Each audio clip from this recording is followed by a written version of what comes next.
Bem, estamos de volta aí com o conteúdo de HTML, então vamos iniciar aí as primeiras tags dessa tecnologia. Então, só fazendo aqui um checklist rápido, a gente vai aprender o que são tags. Em seguida, vamos também comentar um pouco a respeito sobre indentação.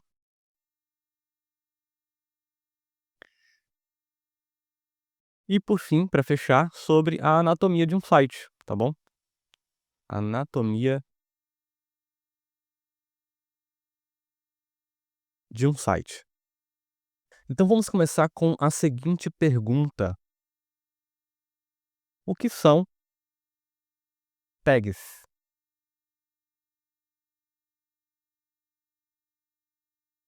Tags no HTML são marcadores que vão isolar outras tags ou até mesmo um texto comum, fazendo aquele comportamento que eu disse, né, de criar funcionalidades em um texto comum, como por exemplo link, dentre outros elementos.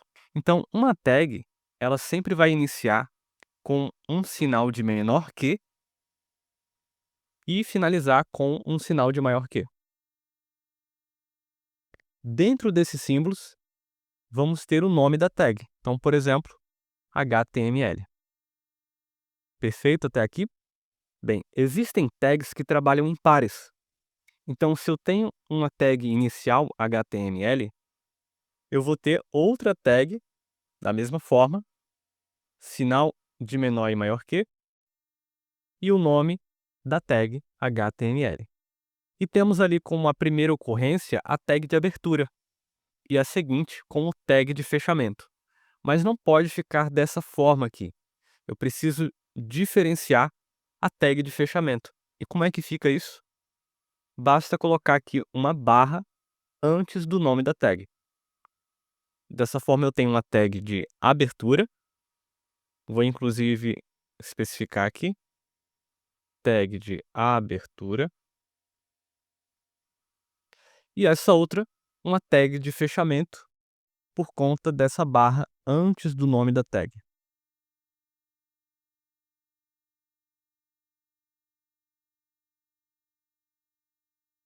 Beleza? Bem, e dentro dessas tags, eu posso ter outras tags, que são chamadas de tags filhas, já que essa tag aqui, que vai envelopar o conteúdo, são chamadas de tags pais. Então existe aqui uma hierarquia por trás, percebe? Bem, só a título de curiosidade, existem mais de 100 tags HTML.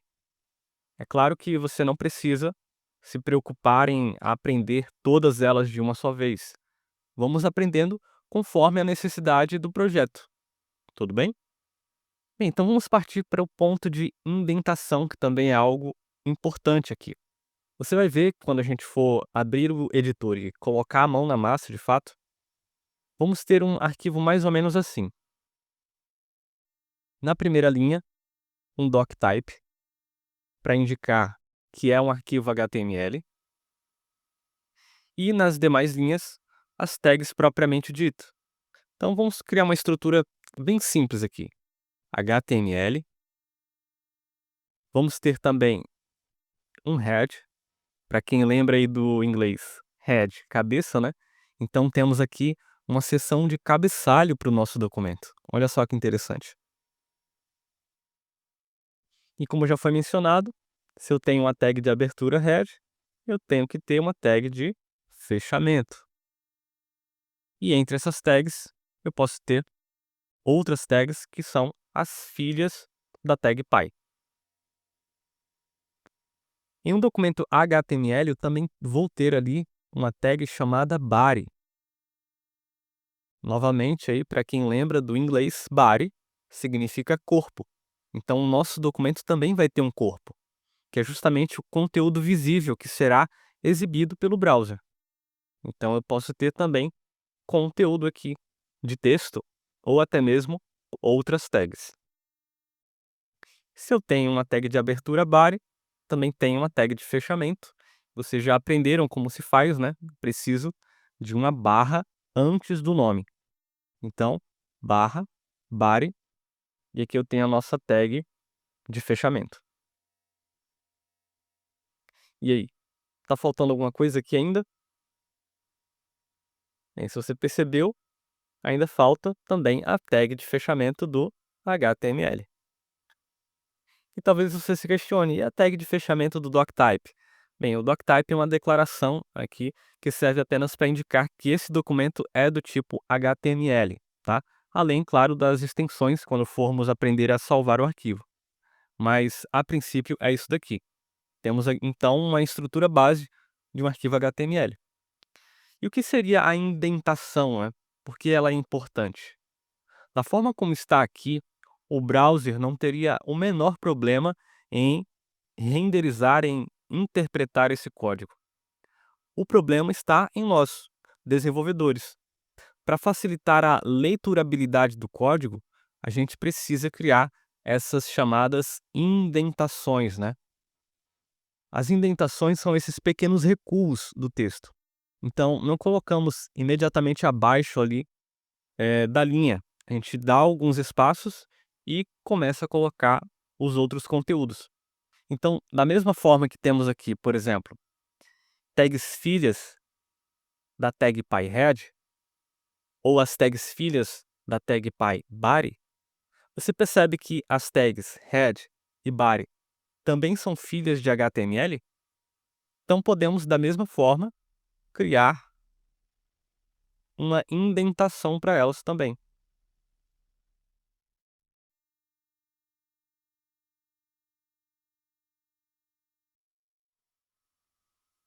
Tanto para head quanto para a tag body, tá? Isso é chamado de indentação.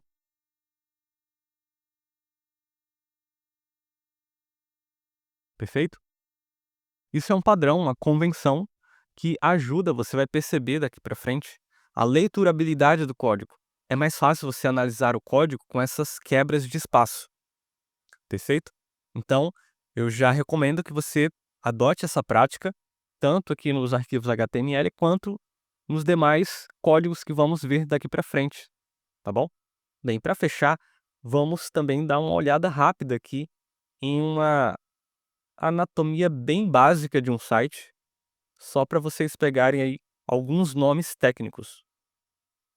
Então, geralmente, um site ele tem um menu lá no topo.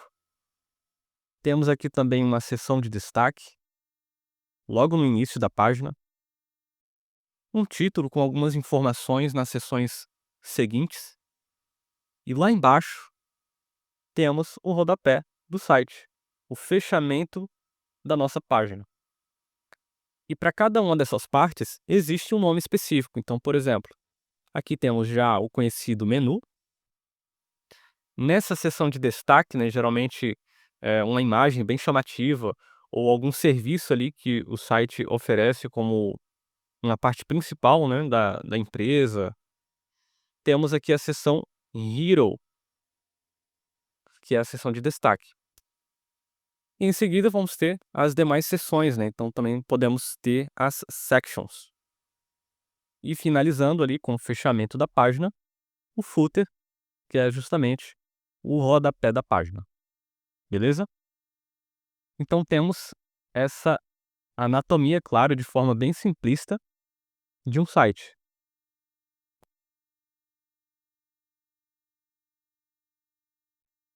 Tudo bem? Então, aprendemos aqui, dando continuidade aí à aula, sobre o que são tags, né? Então, vocês já viram que elas trabalham em pares, tem a tag de abertura, a tag de fechamento, que utilizamos aqui a barra para diferenciar, já que elas possuem o mesmo nome. Aprendemos também a importância da indentação, desse pequeno recuo do código, para facilitar a leitura de nós, desenvolvedores.